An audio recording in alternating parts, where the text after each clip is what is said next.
오늘 영상에서는 제가 요즘 이상하리만큼 계속 눈에 보이는 블로그 댓글과 그리고 귀로 들리는 질문 두 가지에 대한 내용입니다.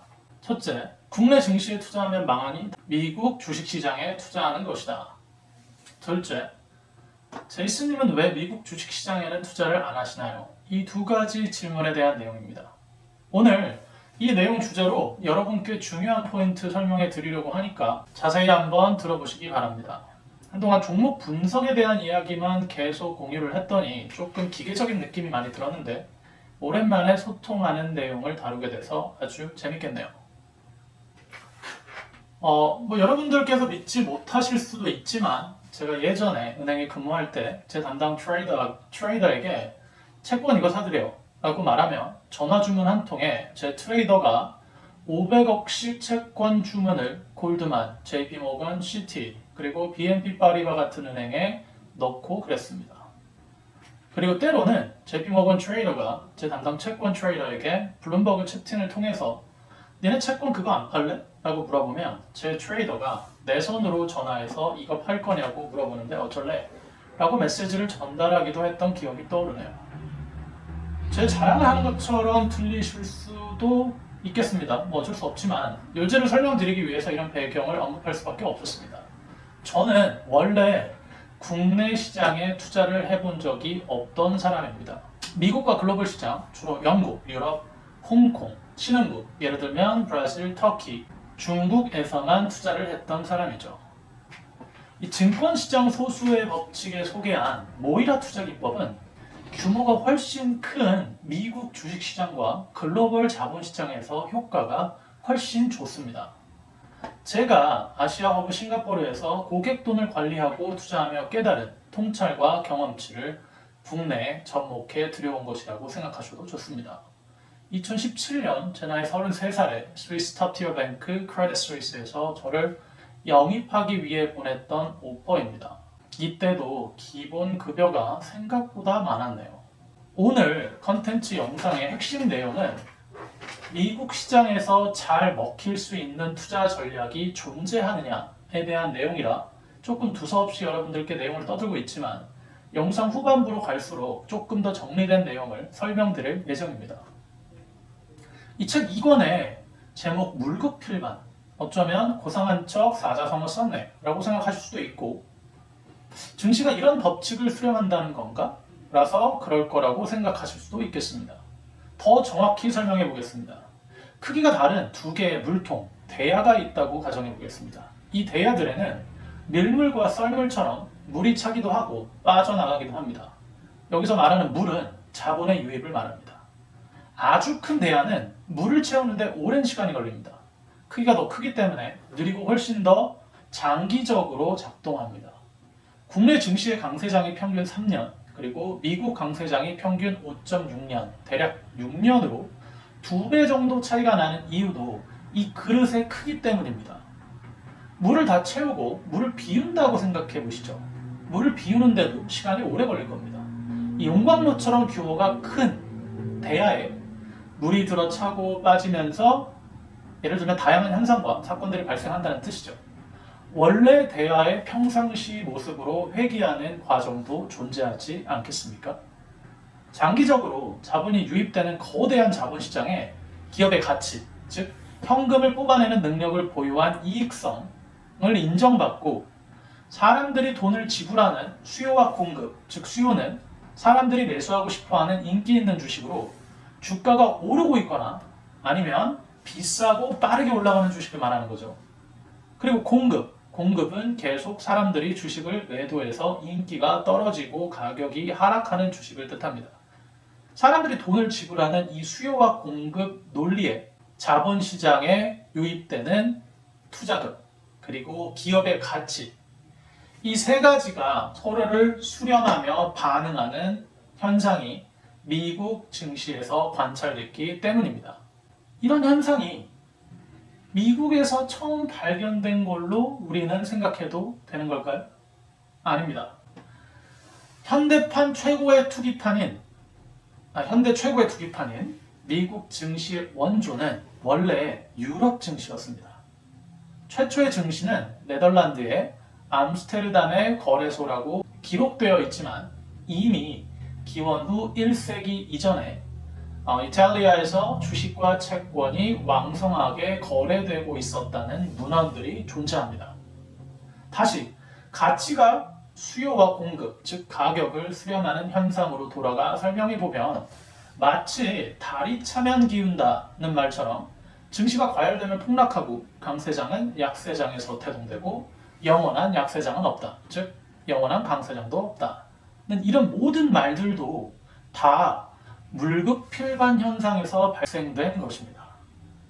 이건 제목의 물급필반은 제가 미국 시장에서 투자하며 배운 법칙이고 이 법칙을 활용할 전략으로 설계한 모이라 투자기법이라는 뜻입니다.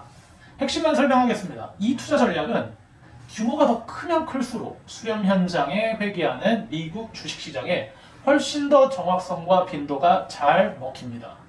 예전 프랑스 속담에 변하면 변할수록 더 같아진다는 말이 있습니다. 결국 다시 원점, 어쩌면 본질이겠죠. 이 원점으로 다시 돌아가는 것이 증시의 법칙이자 원리라는 말입니다. 제가 영상 초반에 말씀드렸던 왜 제가 지금 미국 시장에 투자를 하지 못하고 있는지에 대한 내용을 설명드릴 때 필요한 도구들이 무엇인지에 대한 설명을 할 차례라고 생각합니다. 왜 미국 주식시장에 투자를 하지 못하는지, 그리고 만약 투자를 한다면 어떤 도구들이 필요한지 여러분께 알려드리고 싶다는 내용입니다. 제가 은행에 근무할 때 투자 설명팀, 영어로는 Investment Counselor나 Advisory Team이라고 하는데 이런 팀이 추천했던 주식들은 대부분 이랬습니다. 스타벅스, 코카콜라, General Electric, Google, Alphabet, Facebook, 이제는 메타가 됐죠. Intel, Microsoft, JP Morgan, Citibank, Wells Fargo, Bank of America 이런 기업들이죠. 누구나 다 들어본 대형주입니다. 이런 주식들은 저가의 시장에서 거래되지 않습니다. 그렇다면 언제나 높은 가격의 주식을 사야 하는 가격 리스크가 높다는 뜻이죠. 이런 주식들은 역발상 투자를 할 수가 없습니다. 할인율을 적용받을 수도 없다는 뜻이죠. 워낙 스케일이 큰 기업이라 자국민도 아니고 전 세계인들이 브랜드를 인지하는 누구나 들어본 기업인데다가 이 기업들의 주식은 수요가 언제나 끊이질 않는 프리미엄 주식이라는 말입니다. 저가에 매수를 할 수가 없습니다. 즉, 투자 설명팀에서 제안한 주식들의 성과가 거의 항상 저조하거나 나빴던 이유는 비싸고 높은 가격에 거래되는 팔기 쉬운 미국 주식시장의 주식들만 투자자들에게 보여줬기 때문입니다. 제 생각에 거의 대부분 이익 승수의 30배 이상에 거래되는 고가의 프리미엄 기업들이었던 걸로 기억합니다. 자, 그럼 여기서 말하는 저가는 어떻게 정의할 수 있을까요? 바로 증권시장 소수의 법칙에서는 기업이 미래의 벌 현금 흐름의 4배수 미만으로 저가를 정의합니다. 간단히 말해서 기업이 미래에 벌 것으로 예상되는 현금 흐름, 즉 내년에 벌 이익의 4배수 미만이면 저가라고 정의할 수 있다는 뜻이죠. 이런 주식들을 싸게 매수하기 위해 글로벌 금융 위기가 터지길 기다리며 돈을 계좌에 쌓아놓고 계속 기다릴 수도 없는 노릇입니다. 미국 증시에 투자를 하려면 3단계 스텝을 밟아야 합니다. 첫째, Value Line 같은 주식 스크리닝 서치 사이트를 활용해야 합니다. 여기서 주식을 뽑아내고 기업이 어떤 사업을 하는지 간단히 개요를 이해합니다. 둘째, 이 부분이 가장 고통스럽습니다. 매수 대상 기업들의 사업 보고서를 영문으로 읽어야 한다는 말입니다. 10K, 10Q라고도 하는 이 사업 보고서들은 국내 사업 보고서와는 차원과 분량이 다릅니다. 영어를 읽고 쓰는 게 편한 저도 이 많은 분량의 내용을 다 이해하려면 시간이 엄청나게 걸립니다. 피터 런치가 왜 백발인 줄 아십니까? 제가 100% 맞는 답은 아니겠지만 월가의 영웅에서 그가 고백한 사실, 맨날 앉아서 사업 보고서만 읽다가 머리가 하얘졌다고 말했죠. 그리고 와이프에게 미안하다고 말했습니다. 아이들과 자주 놀아주지 못해서요. 문제는 제가 분석하는 종목이 만약 20개라면 300페이지 분량의 보고서들을 적어도 20번 읽어야 하고, 종목이 20개라면 20번 읽어야겠죠. 한 보고서가 잘 이해가 안 되면 2번 읽어야 하며, 만약 연도별로 읽어야 하면 정말 치질이 걸릴 정도로 힘들게 의자에 앉아 하루 종일 보고서만 들여다봐야 합니다. 대충 보면 되지 뭐 그러냐고요? 강의에서도 말씀드렸지만 여러분께서 집을 사러 갈 때 겉에서 모습만 대충 보고 안은 들여다보지도 않고 집을 사는 계약을 하진 않으시겠죠. 주식도 마찬가지입니다.